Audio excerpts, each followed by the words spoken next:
الحدائق من أساسيات تخطيط المدن الحديثة التي تعمل على إنشائها وتهيئتها لتكون مرافق عامة للتنزه والترفيه. على هذا الأساس يقوم المعهد التكنولوجي الفلاحي المتوسط بعين طاية على تكوين تقنيين في تخصص البستنة وتهيئة المساحات الخضراء.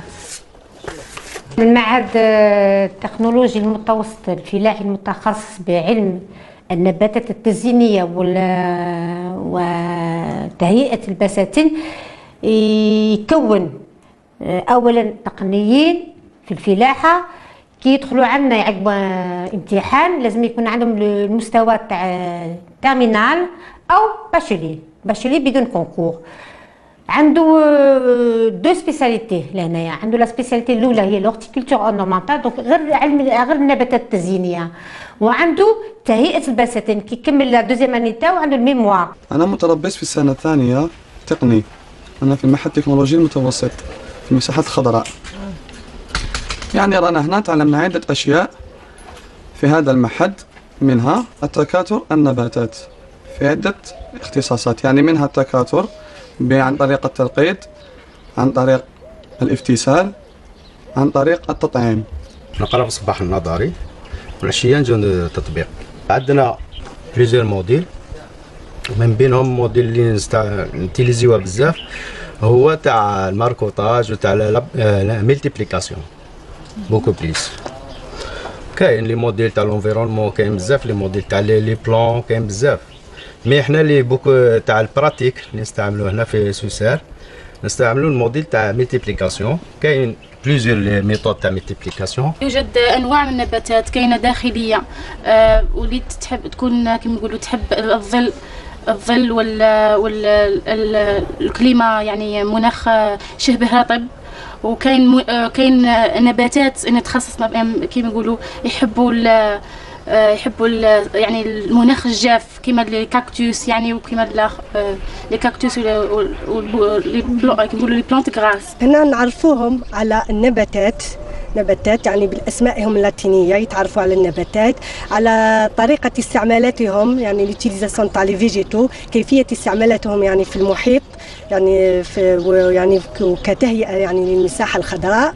ايضا يعني عندهم مواد تطبيقيه ومواد نظريه.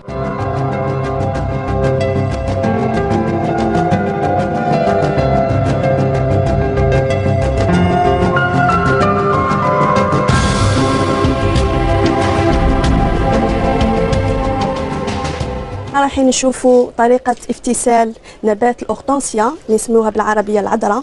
دونك رايحين نشوفوا فسيلة رأسية لأنه عندنا عدة أنواع من الفسائل. هذا النوع اللي رايحين نشوفوه اللي هو بوتوراج دو تيت، يعني اون بوتور دو تيت، ولا نسموها بالعربية فسيلة رأسية. دونك واش نقوموا بعملية اختيار رأس النبات، نقطع رأس النبات تحت برعم العين تاع النبات. دونك بهذه الطريقة شدها فوالا. دونك هذه نسموها فسيله راسيه. لكن قبل ما نقوم بعمليه الغراسه تاعها ننزع الاوراق السفليه. الان نقوم بتحضير القصيص الذي سنعمل فيه هذه الفسيله. القصيص اولا يجب وضع قليل من الحجر لتسهيل عمليه صرف المياه، لانه المياه باش نسهلوا عمليه صرف المياه نقوم بوضع عدد من الاحجار، يعني أي نوع من الأحجار. المهم أنه باش نسهلوا عملية صرف المياه.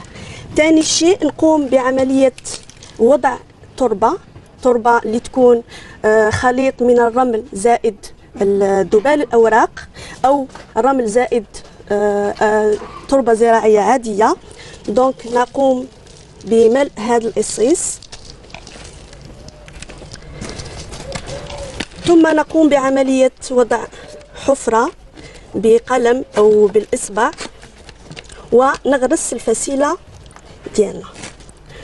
دونك الفسيلة تاعنا لازم نغرسوها لثلثين، تكون في الجهة السفلية والثلث يكون من الجهة العلوية، هذا لتحسين عملية تجدير الفسيلة. دونك لأنه في الفسيلة تاعنا يهمنا عملية التجدير. كي تقوم الفسيلة تاعنا بعمل جذور هنا رايحين نضمن نجاح الفسيلة ديالنا.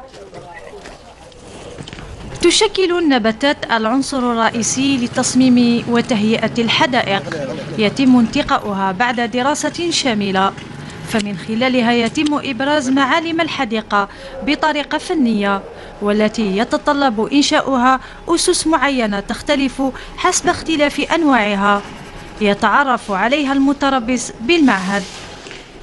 في التصميم هذه كاين مبادئ رئيسيه في انجاز اي حديقه، فيها طراز، كان طراز فرنسي ولا طراز انجليزي ولا حاجه، كل حديقه عندها طراز تاعها. فيها الوحده، لازم التقنيه عبر الحديقه موحده في تصميمها.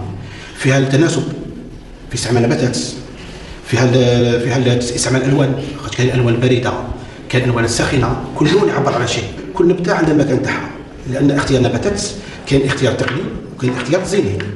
كاين انواع التقني حاب نقول تكون تناسب المناخ، تناسب التربه، تناسب لازم نعرفوا العنايه تاعها والمستقبل التطور تاعها في المستقبليه. ديروا مخططات تهيئه المساحات الخضراء. ثم هنا نقراو دوكا الرسم التقني.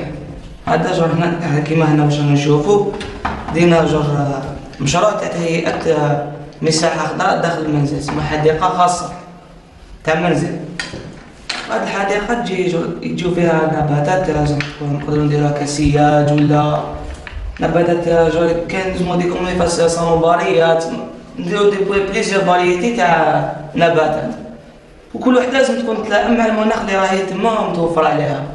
كاين كيما كاين نباتات شوكيه اللي تحمل زعما نقولوا ناخذوا بها الميدان، تحمل بزاف الحراره، تما لازم تكون في مناخ صحراوي ولا شبه صحراوي. ما نقدروش نديروهم هنايا ما يولموش المناخ. باش دير النبته اللي تغرسها لازم تشوف شحال ما بصح تاخذ نسبه الرطوبه شحال، نسبه الحراره، نسبه تساقط الامطار في العام شحال. هي الحاجه الاولى تكون نوعيه التربه، التركيبه ديالها تكون طينيه رمليه ولا طميه. المتربص ديالنا كي يخرج يعود قادر يدير لك ان بيتي اميناجمون، يعني يدير لك ان اميناجمون تاع ان اسباس فير، يعني يعرف كيفاش يشوازي يعني لي فيجيتو اللي يقدروا نضعهم في هذا المكان، يعني بارابور ان نوتر يعني نوتر امبلاسمون، وعلاش نحطهم في هذا المكان وما نحطهمش في مكان اخر. إضافة إلى هذا تم إدراج تخصصات جديدة بالمعهد كالرسم الفني وتربية النحل. الحدائق والمساحات الخضراء في الوسط الحضري ضرورة لابد منها، وعنصر أساسي له دور هام وإيجابي في تحسين المحيط العمراني على المستوى البيئي والجمالي.